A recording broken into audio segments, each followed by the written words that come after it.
Hello everyone, I am Mhetras from Department of Statistics, RBNB College, Srirampur. Today I am teaching you the sampling methods which are for B.Sc first year students.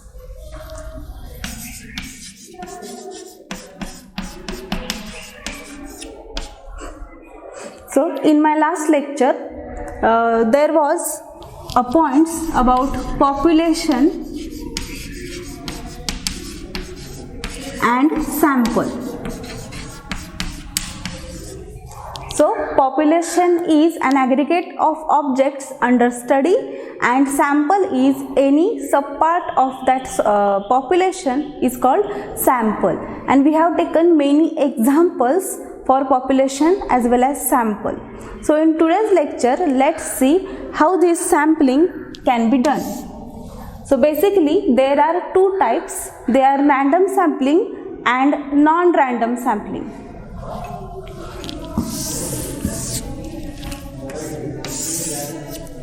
I will write first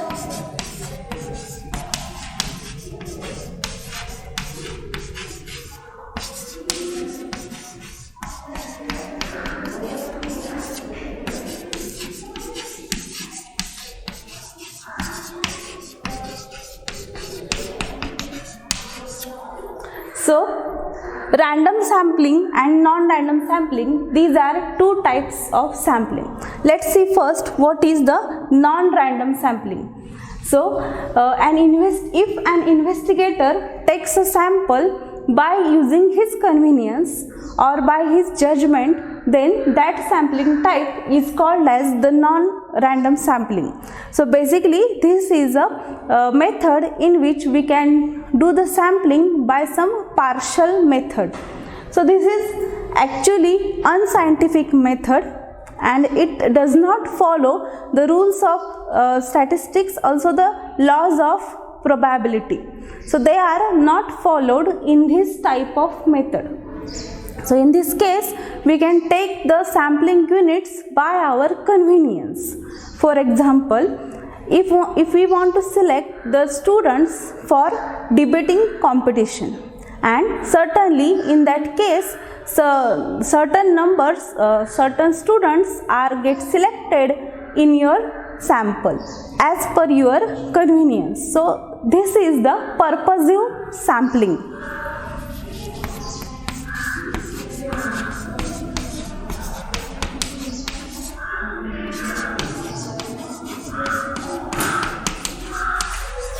Because sample is selected very purposefully. So another example may be, suppose there is an advertisement of a product or a cosmetic product, then in our sample it may contain only youngsters. So that is also the purposive sampling. So there are many types from which these non-random samples can be taken. So they are snowball sampling, judgment sampling or convenience sampling, that is purposive sampling. So these are all types of non-random sampling.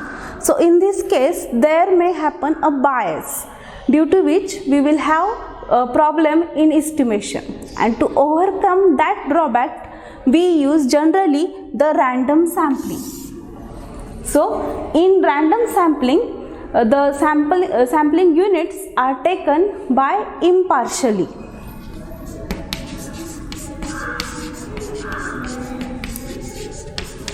That there is no bias while taking the sample from population. There are many types of these random sampling, but the randomness should happen while we are doing the random sampling. So actually the random sample which we are taking should be independent. First condition is it should be independent.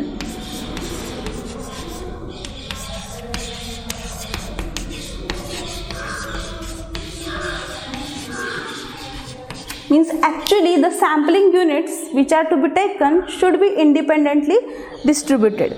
The second is they should represent the characteristic of population. they should be proper representative of the population. That is, they should represent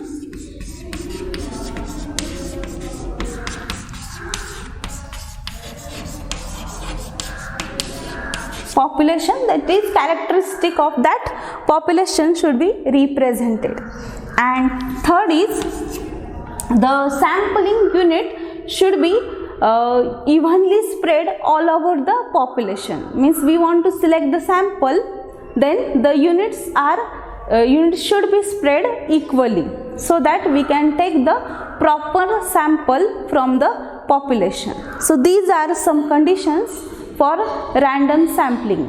And as I have told you, in random sampling we reduce the bias, we reduce the purposive sampling, that is non-random sampling, and we can take the sample from population. So to get the randomness, there are certain methods. Let's see.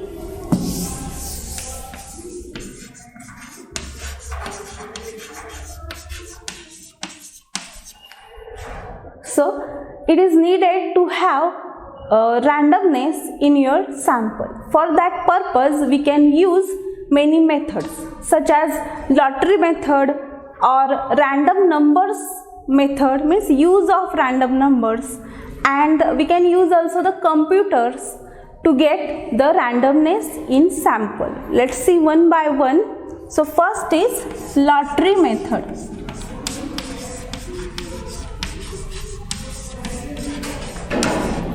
So actually this randomness is needed to reduce the biasness in sample. So in lottery method we can we can give the numbers to population. They are 1, 2, ... n. Okay. So in population the units are numbered from 1 to capital N. So capital N is the population size. We can also make the chits or slips of that numbers, and note that these slips should be of equal size and shape. We can put that slips in a drum or in a box. Then we can make a handle, or by using the proper mixing of that slips. And finally we can draw our sample one by one, that is one by one slips can be drawn from that drum. So this is the lottery method. The second method is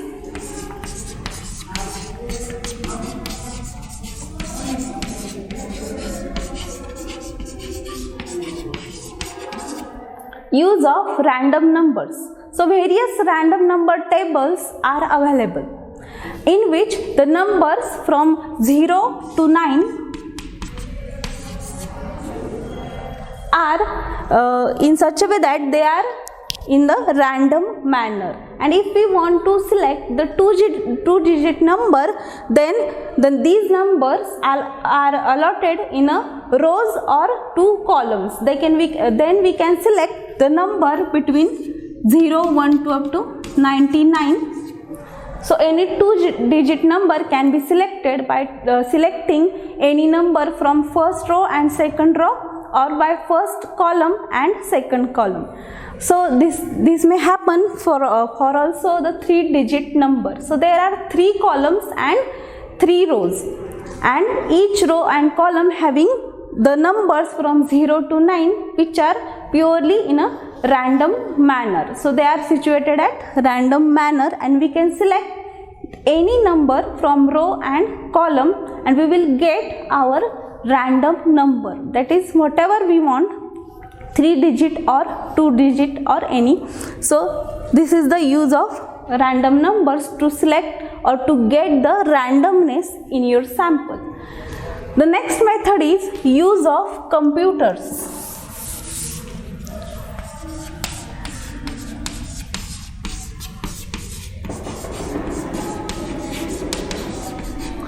So for having the different random numbers, there are many softwares are there to get the random numbers.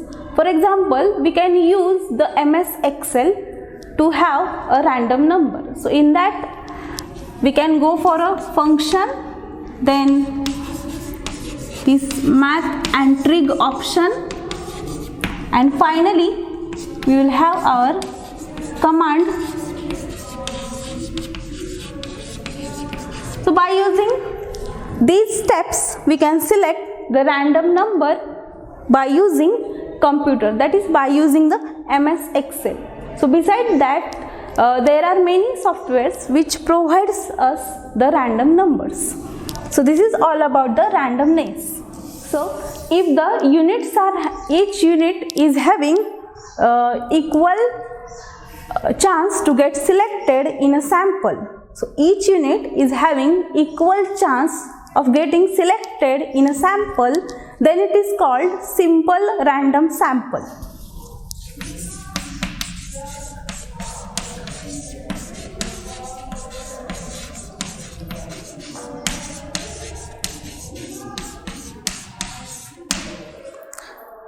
And there are many methods of random samplings.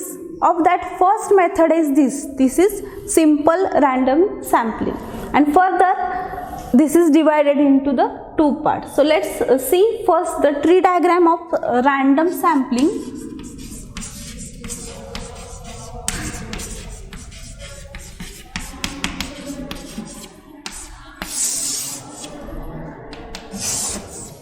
This is SRS, means simple random sampling. Further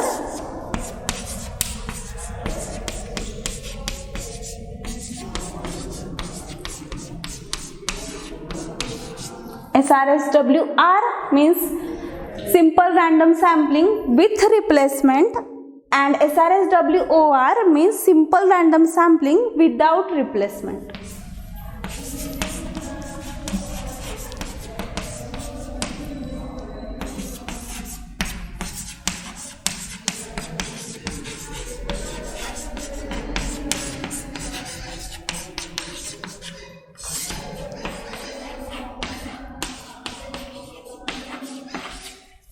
So there are these types of random sampling: simple random sampling, stratified sampling, systematic sampling, cluster sampling, and finally two-stage sampling. So we will see each sampling method in short one by one. So let's see first the simple random sampling, and it is having the two types.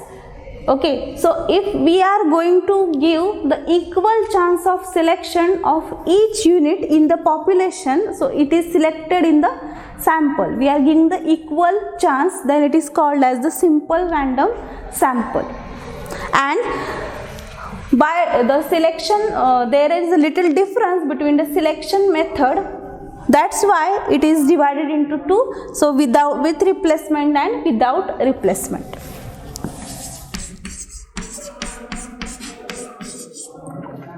So simple random sampling with replacement means, in this method we select the first sampling unit from the population, we study it completely, or we can record it completely, and then we replace this sampling unit in the population again.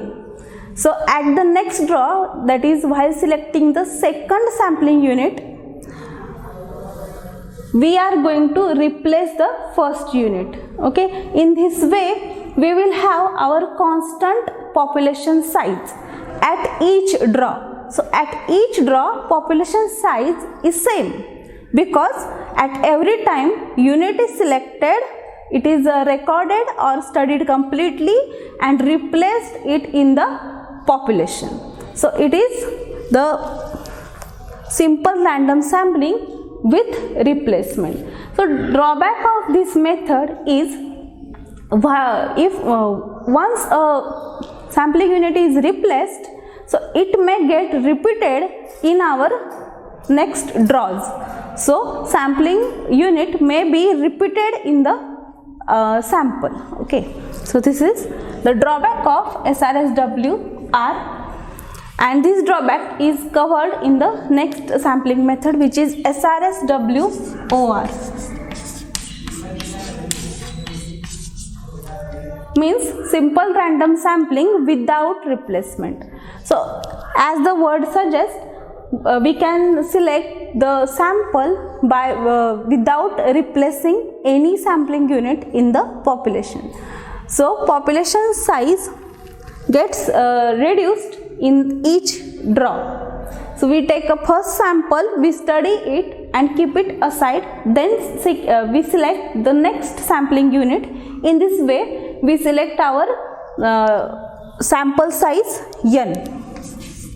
So if sample size is n from capital N, so this is the population size capital N, and as simple random sampling, it is having equal chance of selection of each unit. So in this way we can select this sample from this population by using these methods.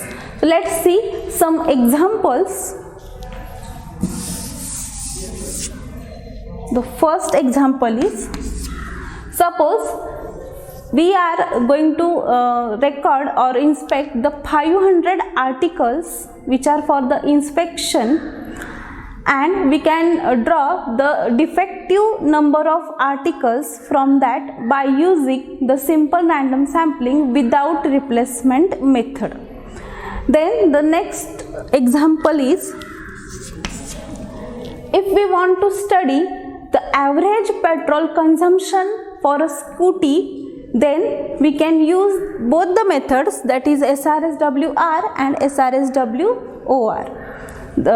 Then the third example may be, suppose we want to study the socio-economic survey of a village and we want the per capita income of that village, then we can use the simple random sampling without replacement method. In this case, each family is our sampling unit.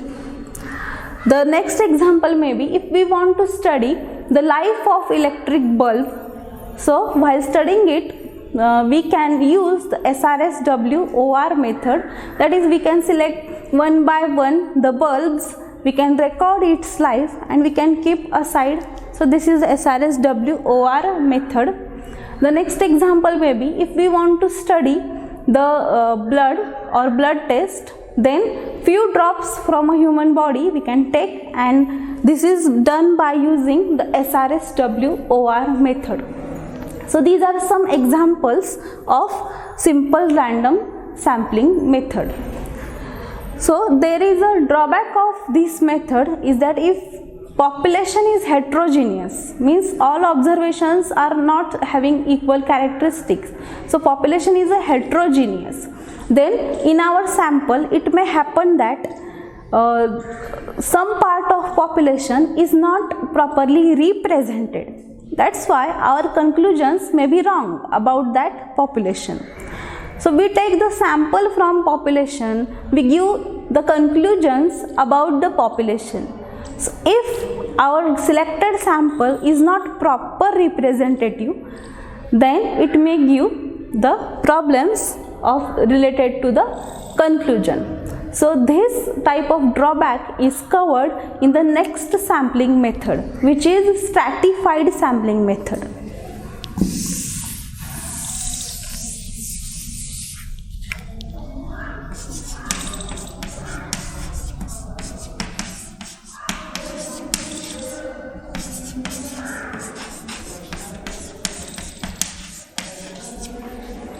So in stratified sampling, the population is divided into homogeneous groups, and these groups are called strata. This is a plural word in English. So one group is called as a stratum.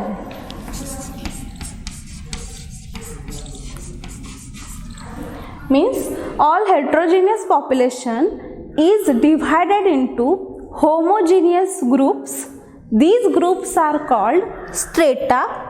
Each group, a single group, is called a stratum. So let's see the method in which by which we select the sample. Suppose this is a population of capital N units, we divided this into N or K number of stratas.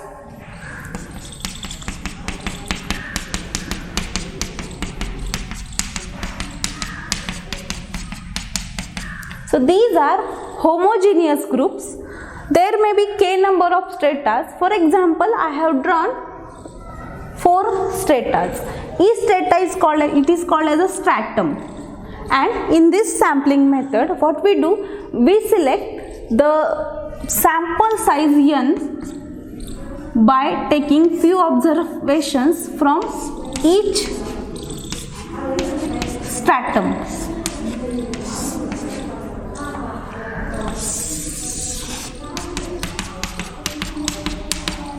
This is a sample.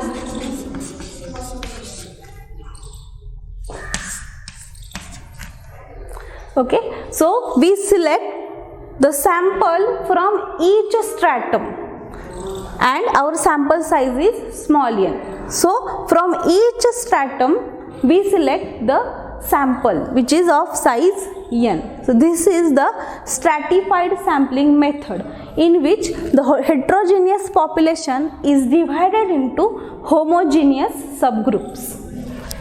For example,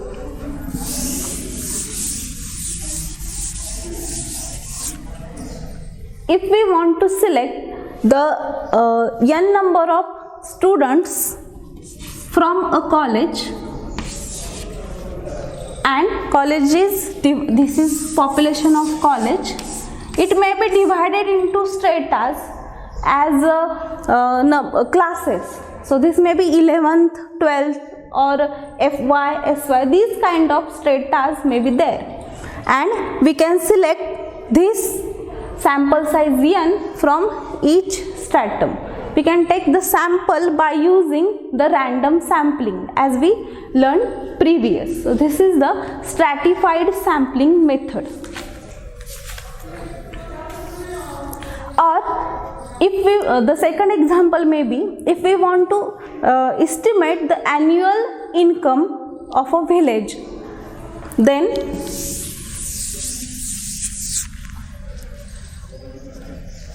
there may be income may be 10,000 to 50,000 or 50 to 60,000, or it is 0 to 10,000.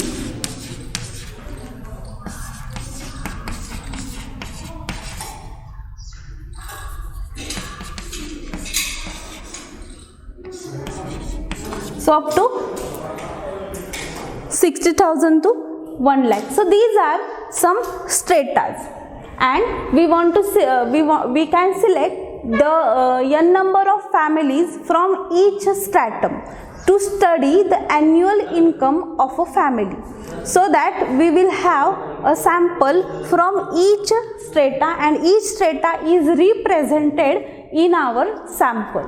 So this is one example of stratified sampling. Or if we want to select the number of defectives from a lot, then we can go to industry and we can take the stratas as the shifts. Okay, so per shift we can take some sample. So these are the stratas. Shifts are considered here as a stratas. We can select the sample from each shift, and we will give the conclusion about proportion of defective items. So these are some examples from stratified sampling method. Further, the next method to study is a systematic sampling.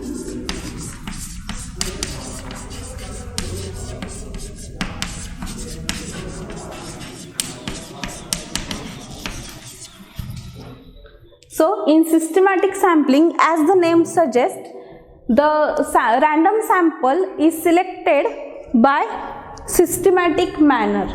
So this type of sampling, and further there are methods, that is cluster sampling and two-stage sampling, We will also study the limitations of this sampling in my next video lecture. So hope you enjoyed my lecture. Thank you.